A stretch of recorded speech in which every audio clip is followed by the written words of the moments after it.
Sinita ng mga pulis sa mga vloggers na nag-ala San Goku at Spider-Man sa Cebu. Dahil yan sa delikado ng pakipagkulitan sa mga dumaraan sa highway para lang merong pang-content. Nasa frontline na balitang yan, Dave Abuel.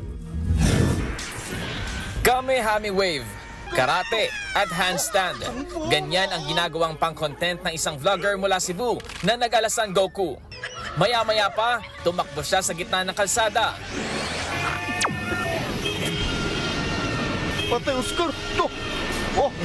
Sa isa pang kuha ng video, naglabas si San Goku o Boy Banat ng dalawang espada.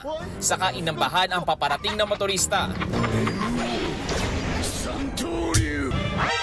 Bukod sa kanya, may nag-ala Spider-Man pa siyang kasama. Hinabol nilang dalawa ang dumaang kotse. Pero teka, may isa pa pala silang kasama. Si Batman. Ang tatlong content creator na yan, nag-espadahan sa gitna ng kalsada. Nag-joyride din sila sakay ng tricycle. May halos 500,000 views ang video nilang yan. Pero ang PNP Highway Patrol Group, hindi yan ikinatuwa. Ang mga nag-ala superhero, pinatawag. So ngayon mga kabanata, pupunta tayo ngayon doon sa office ng SPG dahil meron tayong nalabag na may nagawa tayong content na sumusubra na bawal para doon. Hihingi tayo ng public apologies. Nang makausap sila ng PNP HPG, inisa-isa ang kanilang paglabag sa batas trapiko.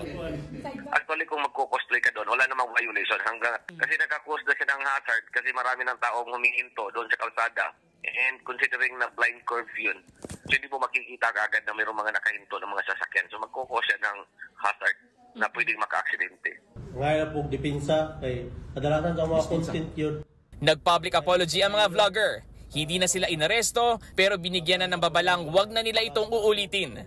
Nagbabalita mula sa frontline, Dave Abuel, News 5. Mga kapatid, Ed Lingaw po, maging maalam at may pakialam sa mga napapanahong balita sa ating bansa. Para sa mas malalimang pagtalakay at paghimay sa mga issue at headlines, tumutok lamang at pag-subscribe sa social media pages ng News 5.